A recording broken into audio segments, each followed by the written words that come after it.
باسم الآب والابن والروح القدس الإله الواحد آمين.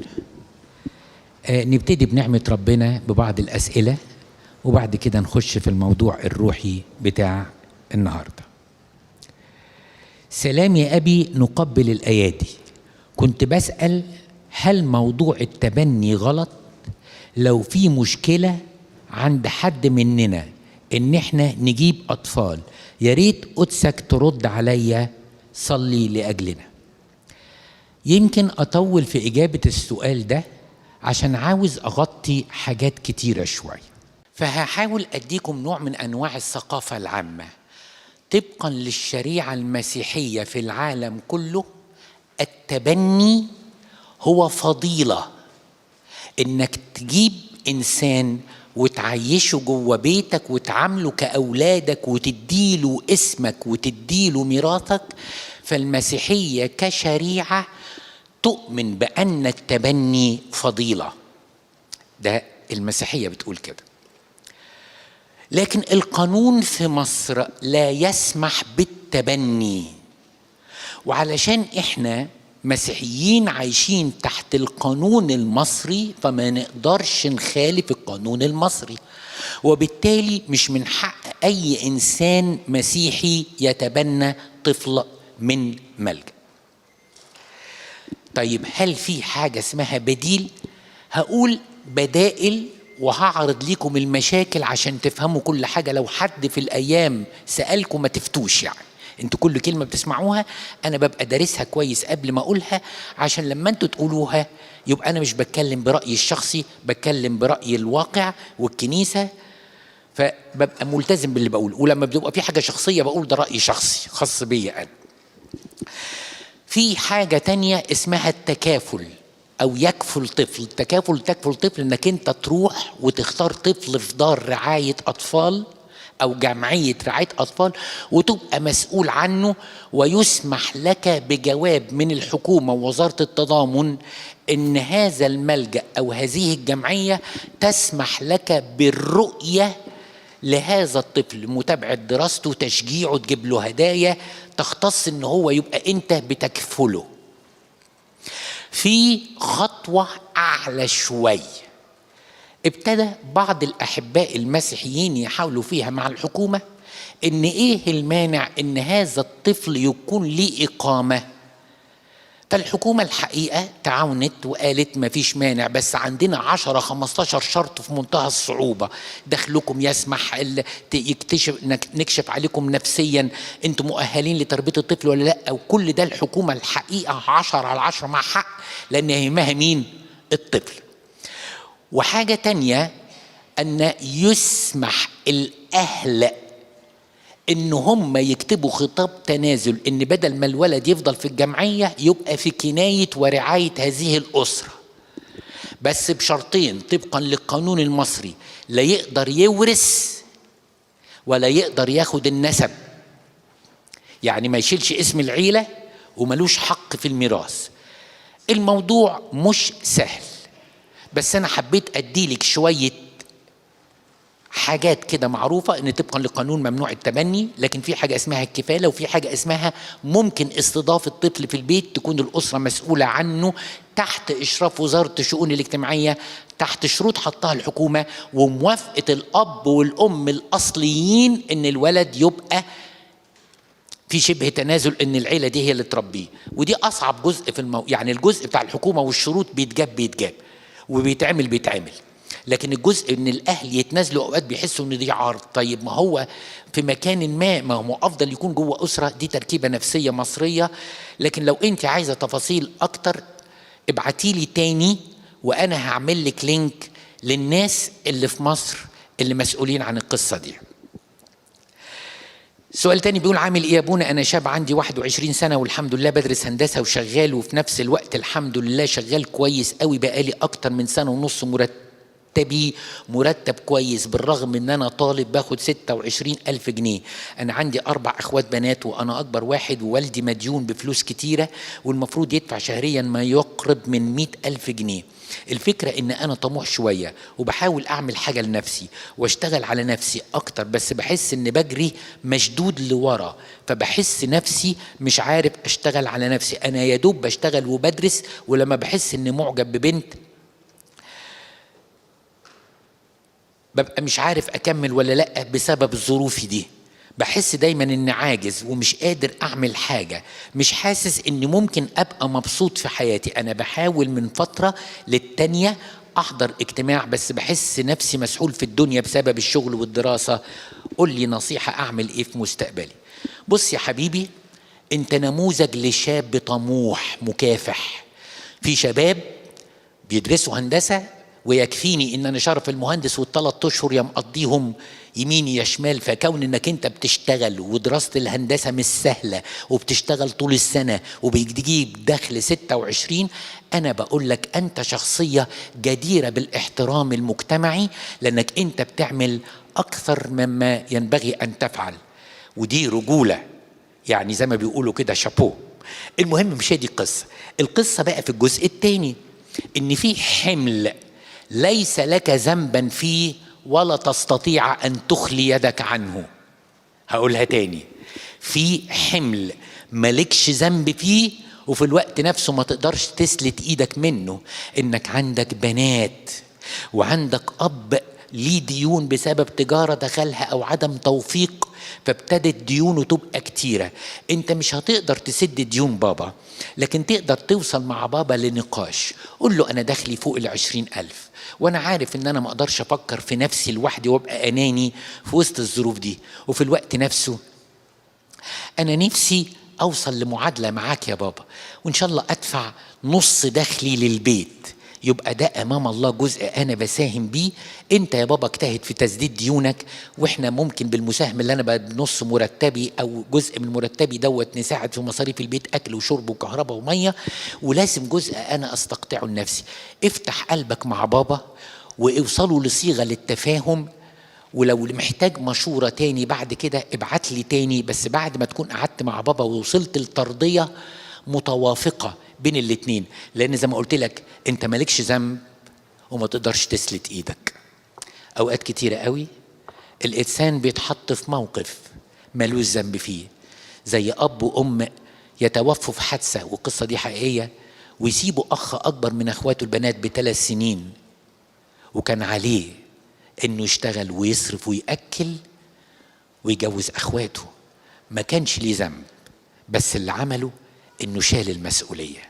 ربنا يعينك وربنا يقويك وتفاهم مع بابا لو سمحت. سلام يا قدس ابونا، عندي سؤالين يا ابونا، الاتنين ضد بعض وكأن في تعارض. ليس للمرأة تسلط على جسدها بل للرجل، وكذلك للرجل أيضا ليس له تسلط على جسده بل للمرأة. وآية تانية بتقول لا يسلب أحدكما الآخر إلا يكون على موافقة. فالآية الأولى عكس التانية، يعني كده الزوج من الاتنين لو عاوز حقه الزيجي من العلاقة مع الطرف الآخر والطرف التاني رفض، أنهي آية اللي المفروض تمشي؟ وفي جزء تاني بيقول ليكن الزواج مكرما عند كل أحد والمضجع غير نجس. ممكن التفسير أخد الجزء الأولاني. الجزء الأولاني يا حبيبي آيتين بيكملوا بعض مش متضادين، لأن هما بيدوا نفس المعنى. بيقول ليس للرجل سلطان على جسده، يعني لو المرأة رغبت في الرجل، الرجل لا يمتنع، والرجل عندما يرغب في المرأة، المرأة لا تمتنع طالما ان في سر زيجة بينهم. كل واحد بيمنح نفسه للآخر، ودي هو فكرة الزواج الجسدي في المسيحية. الآية التانية بيقولك لا يسلب أحد حق الآخر إلا بموافقة. يعني إيه؟ يعني ما جيش أنا مثلا عايز أصوم 55 يوم والطرف اللي أنا متزوجه لا يحتمل الصوم الجسدي عن 55 يوم، فأنا بسرق حقه تحت حجة الصيام. فإذا كانت الزوجة بتقول كده، بولس الرسول بيقول لها العبي غيرها، يعني بلاش حكاية إن أنا صايمة بقى 55 يوم 55 وبقى ده نقدمه لربنا بقى، ولا احنا حيوانات بتحرجه؟ طب انا مش قادر. لا، يبقى انت مش من حقك تسرقي حقه. يبقى ده بيأكد الآية الأولانية مش ضدها. انتوا فاهمين ولا مش فاهمين؟ فمحدش يسلب التاني الا بموافقه. يعني ايه؟ يعني محدش يسرق حق التاني عليه الا بموافقته. فيجي الزوج مع الزوجه يقول طب في الصوم تقول له ايه؟ هي تقول له بصراحه نجرب شهر ونشوف، بس يمكن ال 55 ما نقدرش، او العكس هي تقول له نجرب 55 ولا لا، تاخد كده نص الصوم ونشوف نص الصوم هنقدر ولا ما نقدرش. ودينا بنختبر نفسنا، لان ممكن جدا الانسان بعد كده يقع في خطيه اسوأ اسمها التحرق، ودي اصعب. فكلمة محدش يسلب التاني حق يعني محدش يساوم التاني في حقه، عشان في ناس، بعض الناس بتستخدم أجسادها في مذلة الآخر. مش معنى كده إن الإنسان يكون منكد على الآخر وضربه ويطالب بحقه، يعني قصة مرتبطة أوي.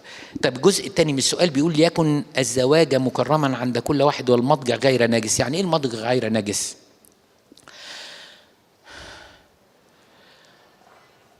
يعني بالرغم إن ربنا قدس العلاقة دي، لكن هذه العلاقة بسبب الشهوات وبسبب كلام الناس ممكن الشيطان يحط أفكار نجاسة جوه العلاقة المقدسة. على سبيل المثال الشذوذ الجنسي.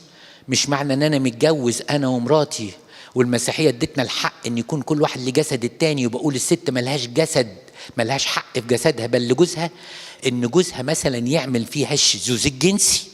لا، ده كده يبقى الفراش نجس. زوج وزوجة متهيأ لهم ان احنا متجوزين، وما دام احنا متجوزين واصدقاء هنتفرج على افلام جنسية مع بعض. طب ما احنا متجوزين، فيها ايه؟ لا، كده الفراش بقى نجس. انت دخلت الشيطان ودخلت الشهوة الردية.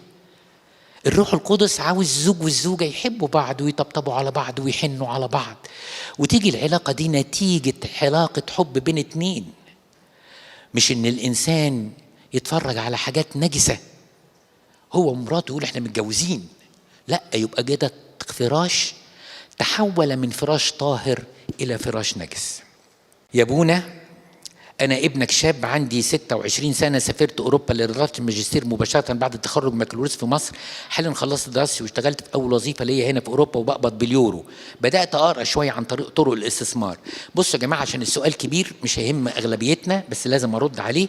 هو بيتكلم على استثمار في البورصة طويل المدى. يعني خلي بالكم البورصة فيها حاجتين، في حاجة الضمير الكنسي ما بيوافقش عليها، دي بيسموها الهوت ماني أو المال السريع أو المضاربة. يعني بشتري النهارده قوية الذهب مش عارف ب 200 دولار عشان بعد دقيقتين ابيعها ب 200 دولار، وانا بتحمل ريسك. ممكن بدل ما الذهب يطلع في السوق العالمي ينزل في السوق العالمي فاخسر.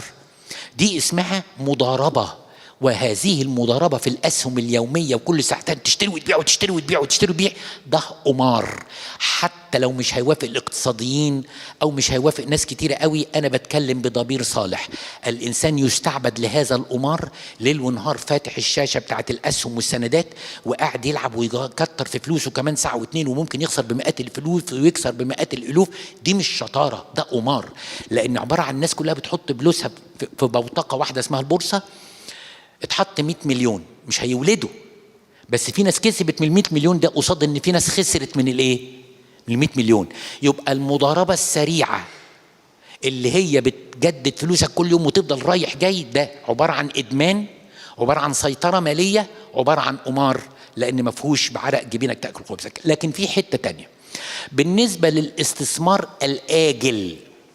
يعني انا جيت احط فلوسي في البنك، ففلوسي في البنك بتجيب لي 0.5% 1% زي ما هو كاتب، بس انا عرفت ان في شركه ادويه اسمها، انا اقول اي كلام، فاوست اوفست اي حاجه، والشركه دي شركه المانيه، شركه فرنسيه منتشره في العالم كله، وبتوزع ارباح على الاسهم بتاعتها، بتحقق ربح 8% كل سنه في متوسط اخر 20 سنه. وبيقولوا ان الشركه دي از جروينج، يعني بتكبر، وبومينج يعني هتستثمر اكتر. فاذا انا دخلت فلوسي كنوع من الاستثمار طويل الاجل بعيد عن المضاربه زي اللي بيحط فلوسه في بنك، يبقى ده مش غلط يا حبيبي.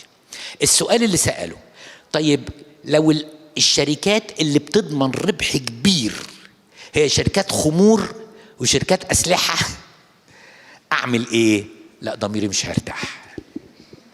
أنا هنا ضميري مش هيرتاح. خليك في الدواء يا ابني، خليك في حاجات بسيطة. لكن تقول لي شركة بتشتغل في الأسلحة وتحقق، تقول لي ما كده كده يا ابونا هيشتروا وكده كده هيبيعوا، أنت حر، بس أنا ضميري مش مرتاح.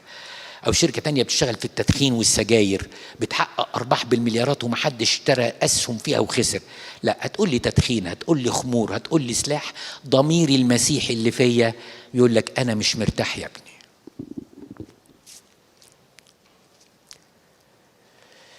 سؤال، واحدة بتقول أنا حاسة إن الحياة دي ورطة، بقول في أوقات كتيرة يا بخت الحيوانات بتموت وملهاش دينونة ولا ليها حياة، بحس طول الوقت بتمييز، وإن ربنا ليه أولاده اللي بيقبلهم وبيعلمهم وبيحبهم، وفي ناس مهما عملت مش هتوصل لحاجة، وحتى لما بحاول أقدم محبة لربنا مش بيقبلها. وإذا كان ده فكره من ناحيتي هنا، هيقبلني في السماء إزاي؟ لو هو عارف إن أنا إنسان ضعيف، ليه يديني حياة بالشكل ده ويرجع يدينني عليها في النهاية؟ لأني مش قادرة أحتملها. أنا مش مستحملة العذاب هنا، يبقى هنا وفوق. أنا تعبت وكرهت حياتي لأني مش شايفة ربنا فيها، وبقول ربنا كل يوم أنا مش عايزة أكرهك، أنا مش قادرة أحس بمحبته. هي موجودة في الكتاب المقدس بس مش بتبقى لكل الناس، وهي فعلا مش ليا. بص يا حبيبتي، انت حطيتي فرضية خاطئة مع مشاعرك واللي مررت بيها، عملتيها نظرية أمنتي بيها. حطيتي فرضية خاطئة وبنيتي عليها نتيجة سلبيات حصلت ومتاعب في حياتك، فوصلت النظرية أساسها غلط لأن فرضيتها في الأول غلط. واضح إن في متاعب أنت بتمر بيها، وأنا ممكن أكون حاسس بيك يا بنتي إن مفيش إنسان ما بيمرش بمتاعب في حياته، بس مع المتاعب فيه لخبطة وتشويش، فمش شايفة ربنا، والشيطان مستلم ودنك. إذا كان ربنا محب البشر وبيعمل فيك كده، إذا ما كانش قابل خدمتك على الأرض، أمال في السماء هتروحي تعملي إيه؟ يا نهارك أبيض، ده أنت هتبقي مخبوطة في الأرض ومتولع فيكي في الجحيم. يعني إيه بعد كده؟ فعلا يا بخت الحيوانات. الحيوانات ما بتتحسبش، بس احنا بنتحسب. فالشيطان يا بنتي قفل عليكي في مصيادة يأس، محتاجة تتكلمي مع واحد تشوفي فيه وش المسيح وحب المسيح، محتاجة واحد يشاور لك صح على ربنا، لأن وقت الضغط الشيطان بيضل من النضارة ما بنشوفش غير السواد. محتاجة واحد يقلعك النضارة دي ويشاور لك على ربنا ويكلمك على ربنا. If you can't do it alone، إذا ما كنتيش هتقدري تعملي كده لوحدك، من فضلك من فضلك لاقي حد يسندك. يسندك مين؟ أنا أقترح في الحالات دي لابد من وجود كاهن ومرشدة روحية مختبرة، بس ما يكونش عندك روح الجدل، انت عندك روح انك تطلعي اللي جواك السلبي وتقبلي الكلام الإيجابي. ما يكونش اللي عندهم روح جدل ومنطق مش هيوصلوا الحل. أنا تعبان، أنا محتاج مساعدة، مش هفتي مع الدكتور وناقشه. أنا خلي أبونا يحط لي إطار وهو يختار مرشد روح يمسك بإيدي خطوة خطوة في المتاعب اللي أنا فيها. ربنا يديك يا بنتي نعمة، اوعي تفقدي رجائك بربنا، وأرجوكي صلي. سؤال، يا ابونا أنا بتحارب في خدمتي بسبب واحدة فيها، يعني في خادمة معاها في الخدمة خليتها تسيب الخدمة. سبت الخدمة مرتين، والمرة الثالثة قفلت من الخدمة خالص، بس أنا تعبانة جدا عشان سايبة خدمتي. أنا مش عارفة أعمل إيه. لما بخدم بتعب نفسيا من أمور الخدمة ومن الإنسانة دي، ولو ما نزلتش بتعب نفسيا أكتر عشان أنا سبت الخدمة. طلبت من أب اعترافي خدمة تاني لكن ما عملش حاجة. أرجوك ارشدني، ملحوظة، أنا من بلد ما فيهاش كنيسة تاني، يعني إحنا بلد أو قرية هي كنيسة واحدة اللي أنا بخدم فيها. أسف على الإطالة، أعمل إيه؟ هديلك بعض الحلول التطبيقية وبعدين أدخل في الخط الروحي العالي شوي. الحلول العملية إنك تغيري مكان وزمان الخدمة. يعني مثلا أنا عارف إنها كنيسة واحدة، فأنت مش هتغيري يعني كنيسة تانية، لا أنا ما قلتش كده. يعني لو هي بتخدم في قطاع ابتدائي، خدمي أنت في قطاع إعدادي واطلبي من أبونا كده، يبقى غيرنا المكان وغيرنا الزمان. يا ريت لو في خدمة يوم الحد وهي خدمة يوم الجمعة، يبقى اخدمي في يوم انت ما تقابليهاش فيه، عشان لازال عندك توتر وجراحات. وعيب البنات عن الولاد انها ما بتنساش وبتهرش في الجرح، فبترجع تفتكره من الاول. علشان كده انا بقترح ان لو في فرصة تغيير يوم الخدمة او خدمة بعيدة خالص عن نطاق المدارس الاحد، ان شاء الله تخدمي في اجتماع سيدات او اي اجتماع تاني تحت اشراف حد غير اللي بيشرف على الخدمة دي، يبقى خير وبركة. ده الحل الاولاني. الحل التاني وهو الاصعب، انك تجاهدي في الغفران وتجاهدي وتقبلي انه لا يوجد خدمة بدون صليب، وان المسيح يدعونا للباب الضيق. واوقات الباب الضيق اللي انا مش عايز اخشه ربنا يبعت لي شخصية تتعبني في الخدمة، فيبقى هو ده الباب الضيق اللي لازم اقبله يا بنتي، ولازم اجاهد. هتعلم عدم الادانة، هتعلم الصلاة، هتعلم الصوم، هتعلم ان انا اعمل مطنيات عشان ربنا يسامحني ويسامحها. يبقى في جهاد مر. لو قدرت تعملي نمرة 2 بإرشاد أب اعترافك وتدريب شديدة، هتكتشفي أن هذه الخادمة اللي انت مش حباها هي اللي علمتك الصلاة، وعلمتك الاحتمال، وعلمتك شيل الصليب، وعلمتك الغفران.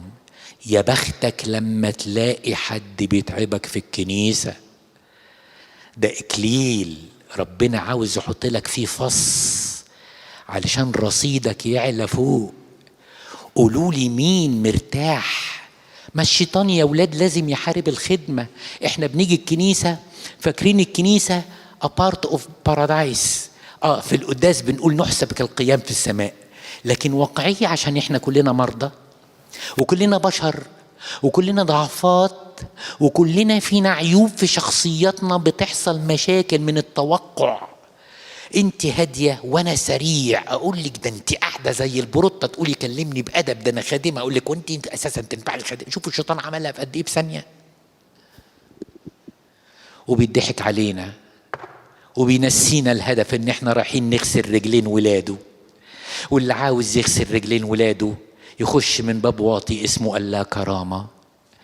اللي هيدور على مكانته وكرامته في الكنيسة، الكنيسة مش محتاج يخدم فيها، ده محتاج يتخدم. كلامي صعب بس صح يا بنتي.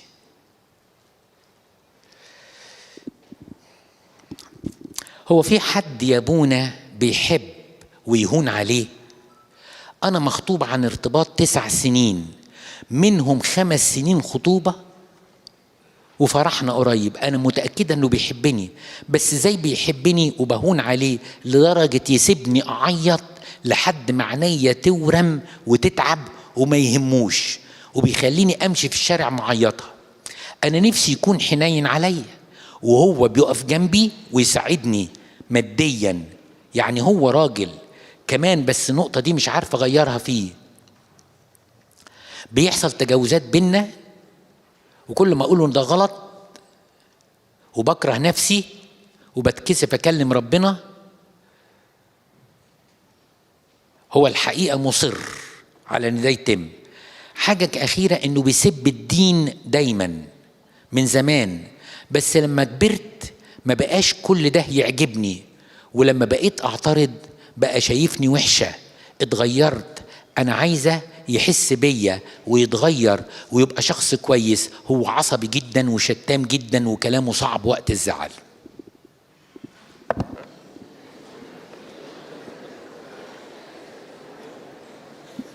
المشكلة بتقول ان الفرح قريب والسؤال ده من 5 اشهر.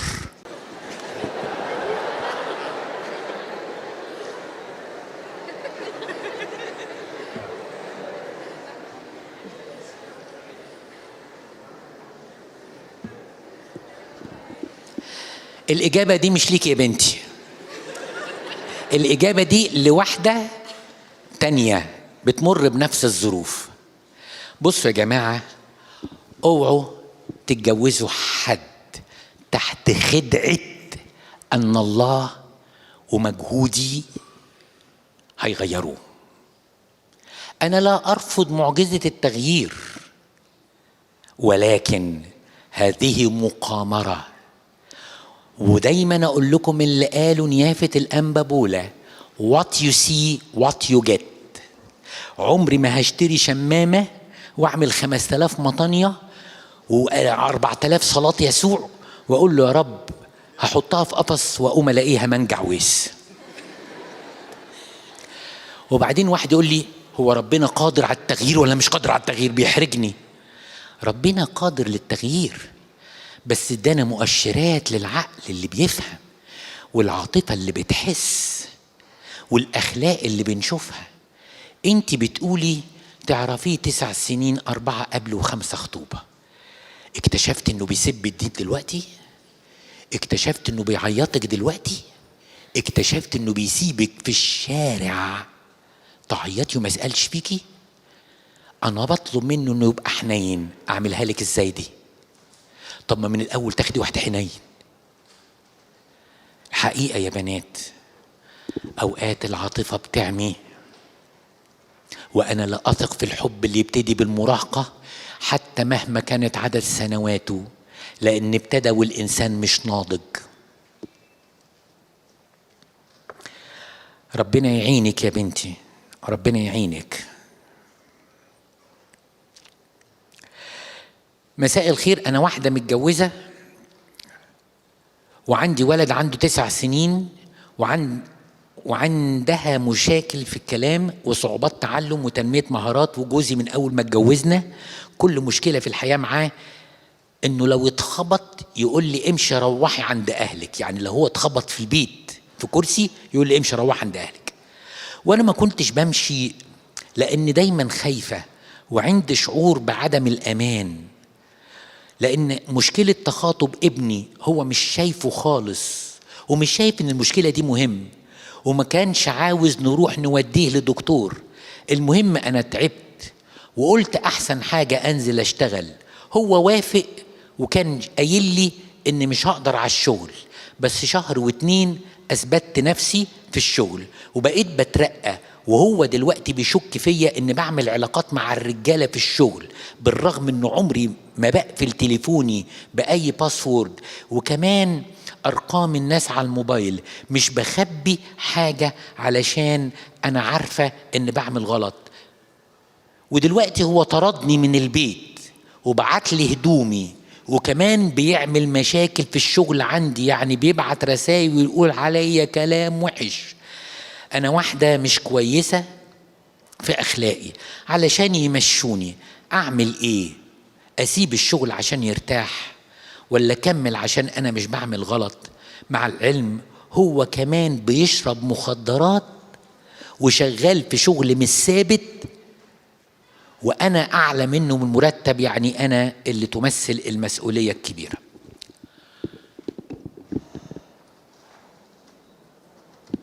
مشكلة يا بنتي متعددة الأطراف، عايزة مواجهة مع الزوج. بنتنا ما تتعاملش كده، لازم حد زي ما بنقول للمظلوم استحمل وما تخربش البيت، لازم نقول للظالم بطل ظلم، لأن الظلم لا يرضي المسيح.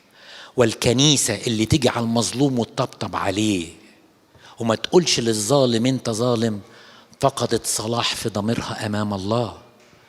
صحيح مش في كل وقت بيبقى عندنا القدرة مع بعض الناس نقول لهم كده، لأن أنا بالكلام سهل في الوعظ، لكن أنا قابلت ناس لا تقبل، بس على الأول حاولت إن أنا أقول له لا يقبل، بقى دي مشكلته.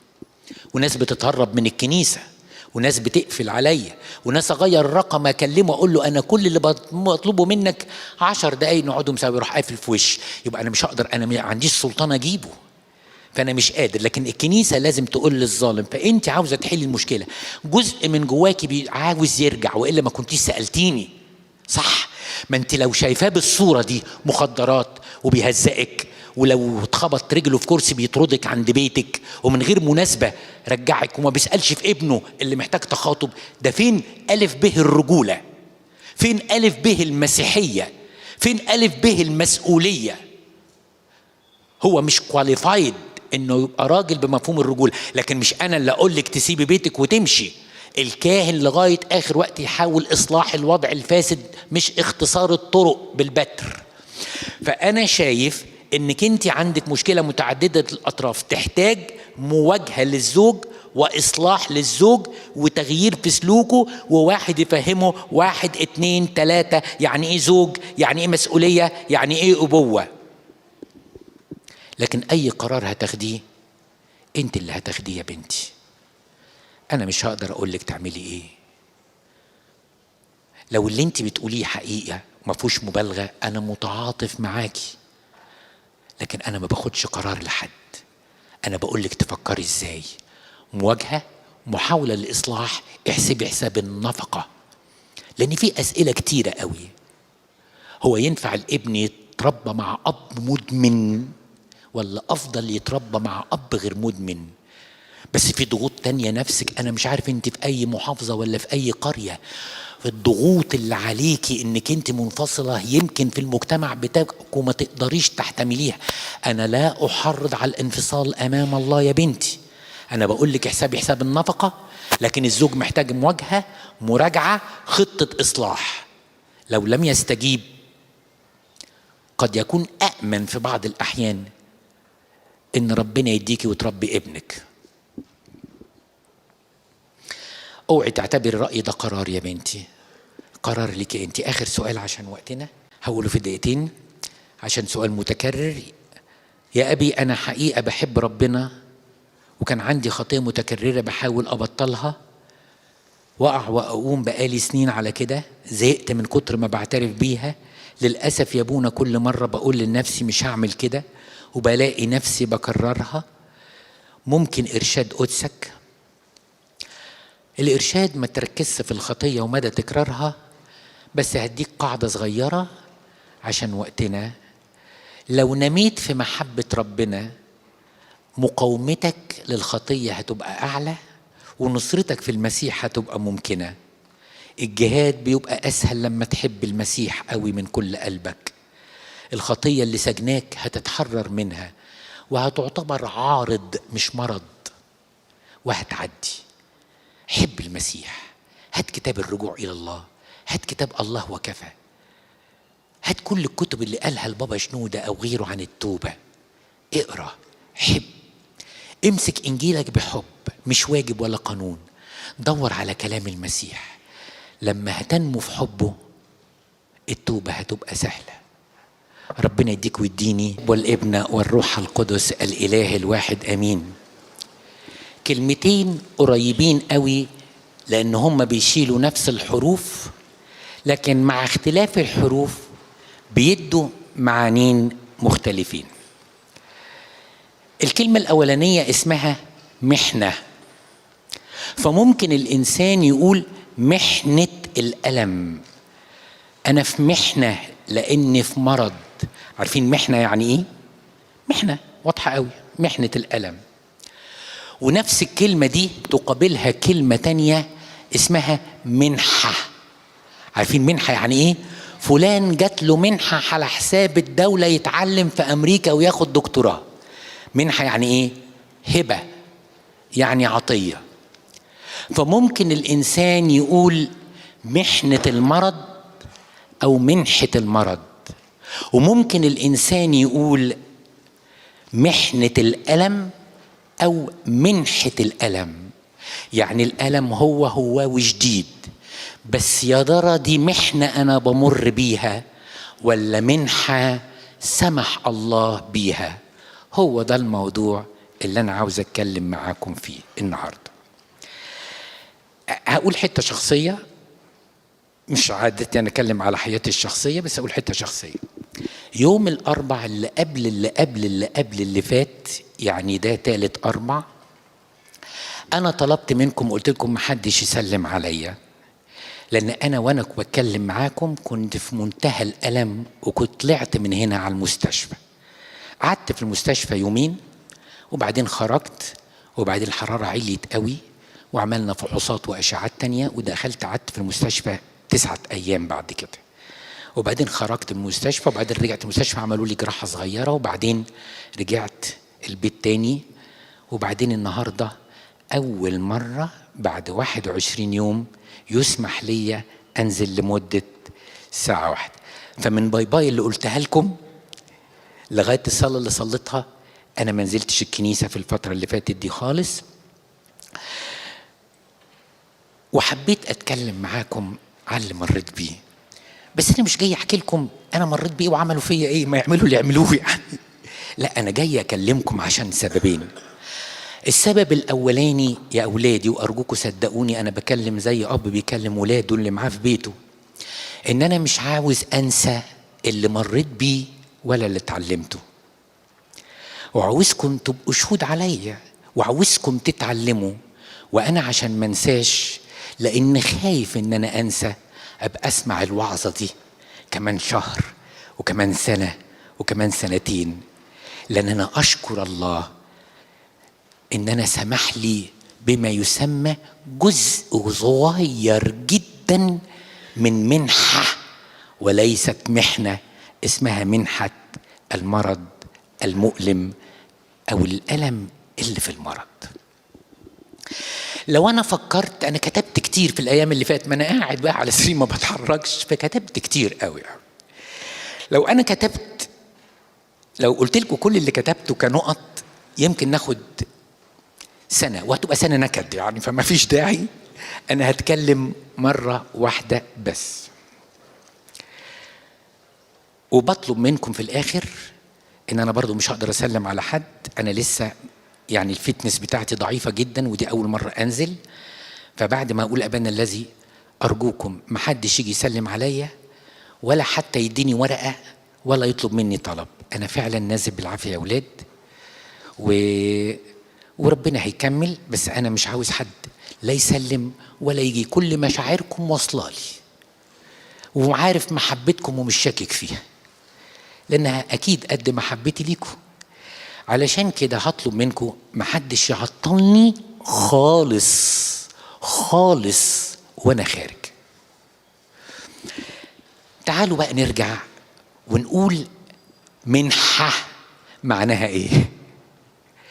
منحة يعني هبة، يعني عطية، يعني حاجة حلوة قوي قوي قوي ما كانش الإنسان يحلم بيها. هتكلم على 4 منح ربنا يسمح بيهم للإنسان المريض المتألم. المنحة الأولانية اللي تكتشفها إنك إنسان في منتهى الضعف، وأضعف من الضعف في نفسه. ممكن الإنسان في وسط الكلام يقول أنا ضعيف، ده أنا غلبان، ده كلام جواه عفريت شايف نفسه. ممكن الإنسان يكون مضحوك عليه بنجاح، بإنجاز عمله، بشهرة، إنه معروف بين الناس.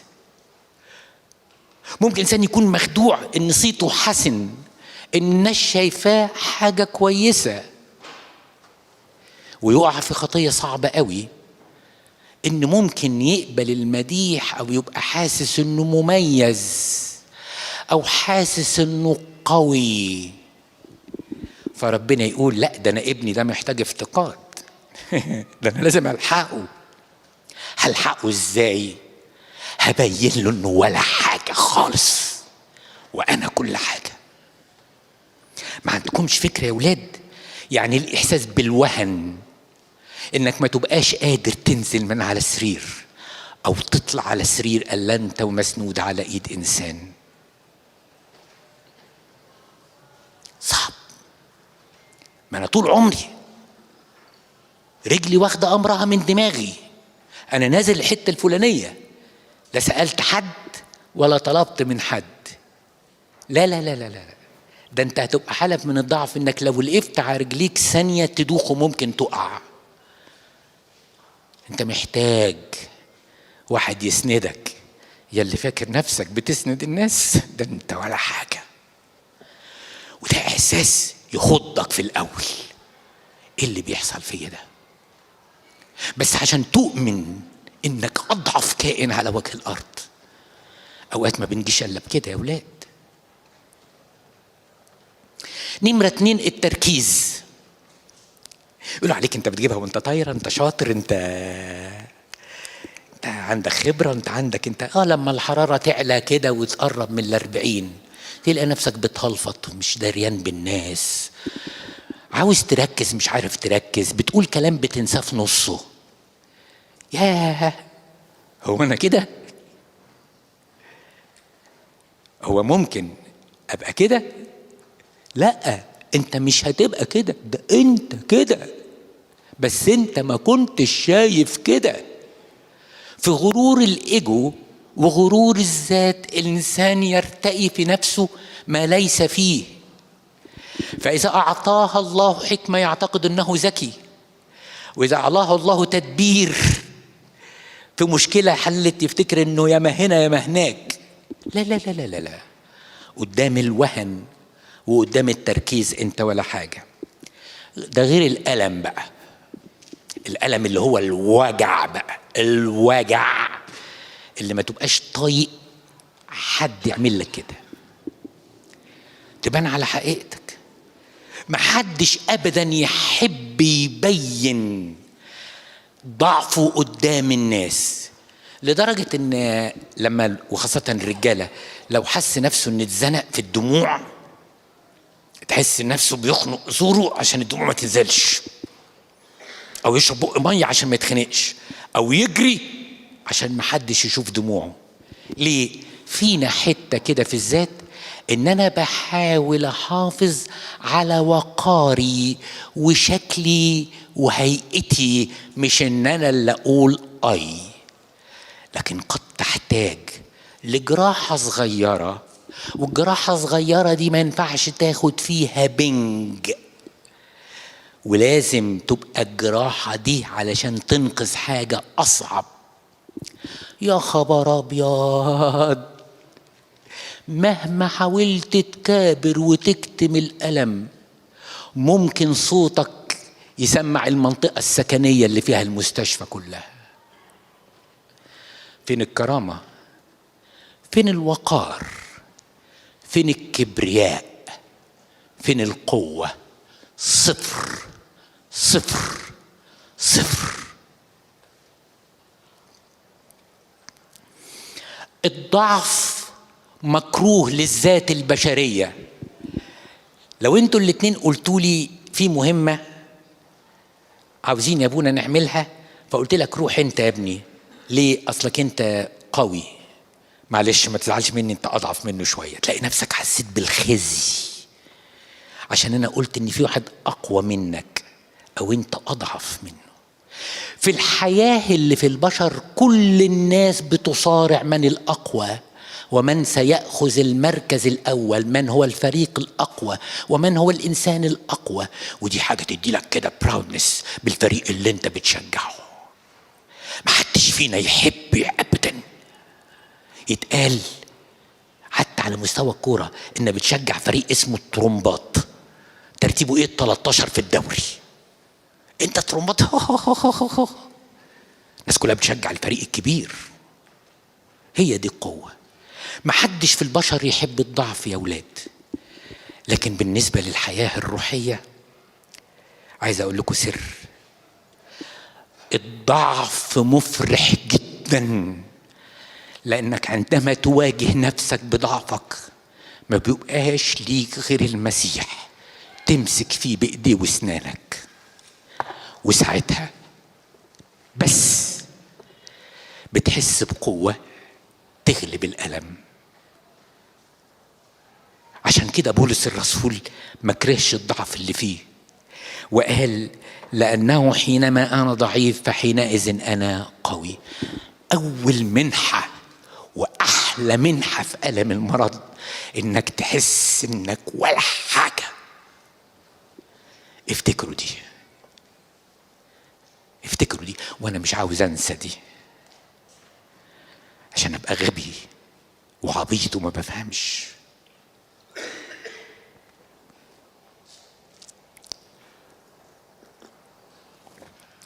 المنحة الثانية في منحة الألم إن الألم يخليك تشوف الأمور على حقيقتها وفي حجمها الطبيعي.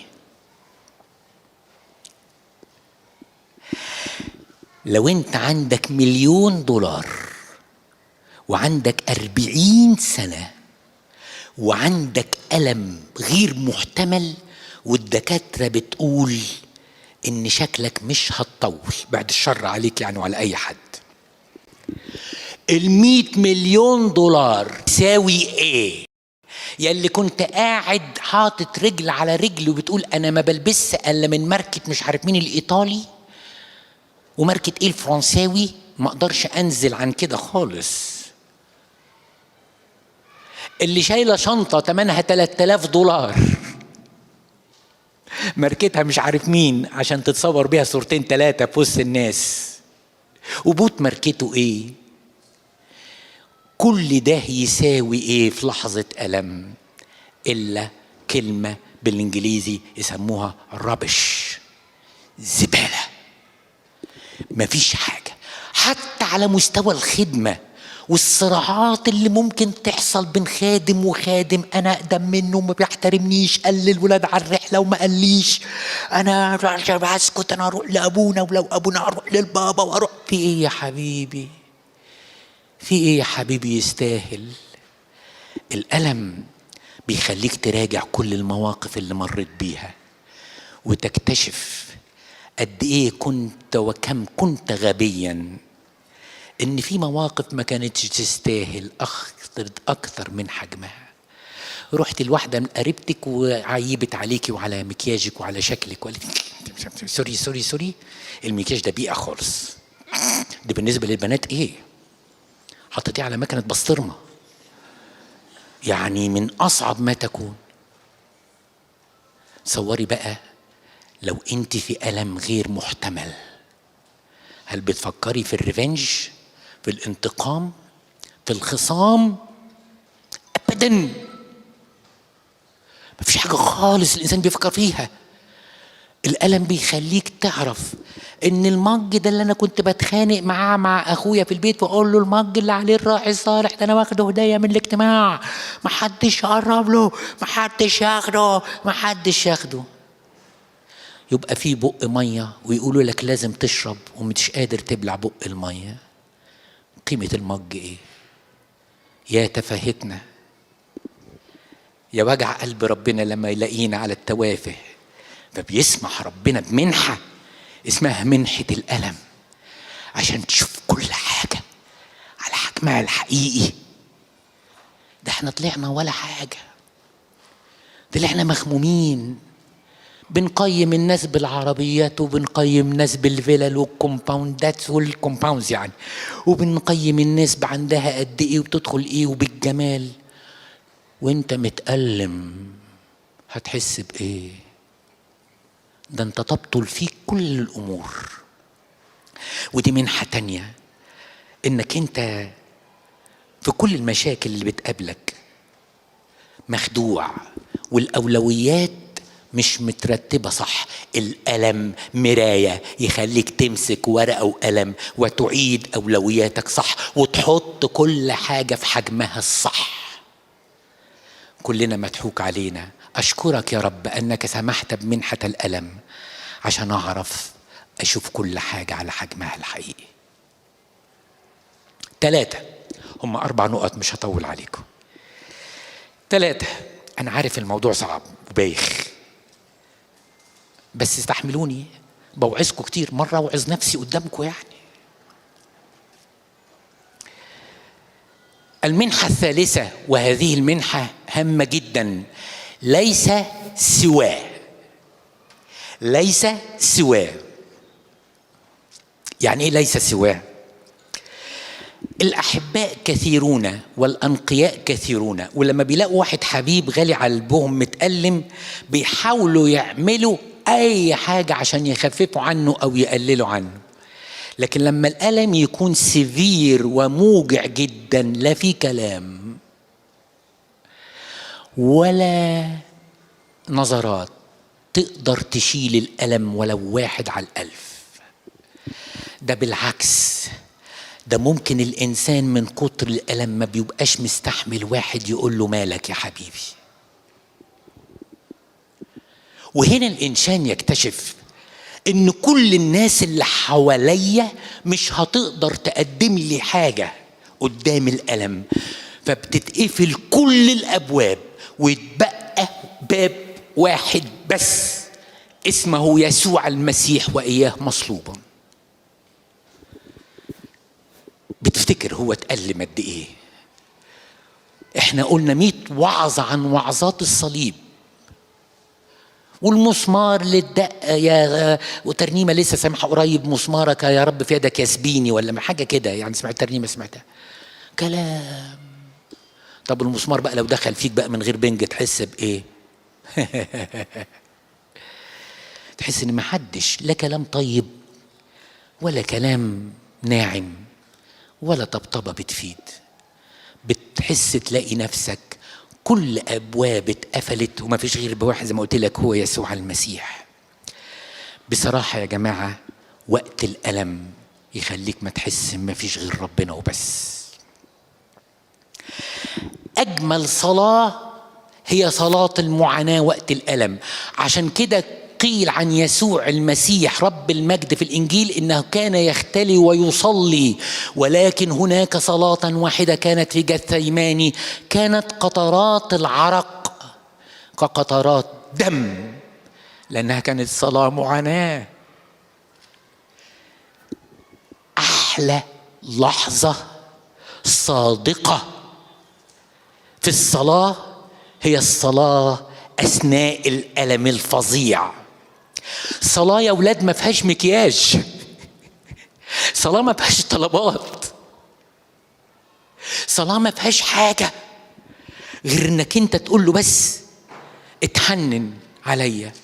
الألم يخليك في صلاة المزمور 50 الروح المنسحق لا يرزقه الله، تعرف يعني ايه انسان منسحق من خلال الألم. الدموع اللي ممكن تكون نشفت في عواطفنا ناحية الله بقالها سنين، مع الألم بتبقى قريبة قوي، وهي تستجدي من الله أي نعمة يديها لك في الوقت ده.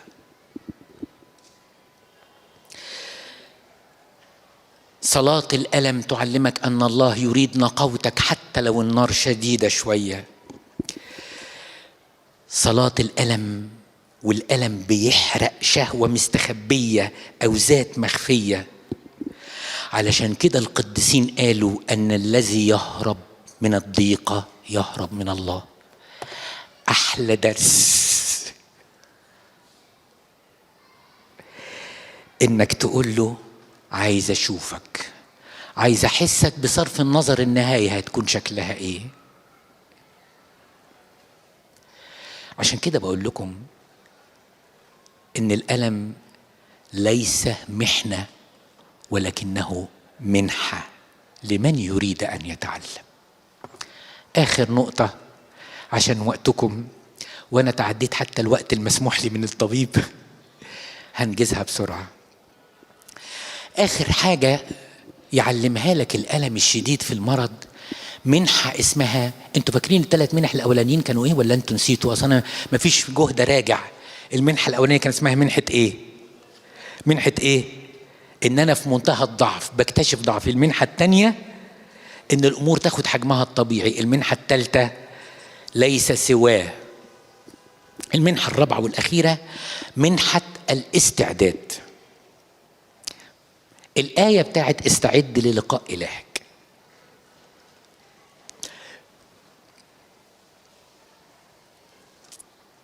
أول محنة الألم أو منحة الألم لما بتيجي على الإنسان، أول حاجة الإنسان بيطلب من ربنا إيه؟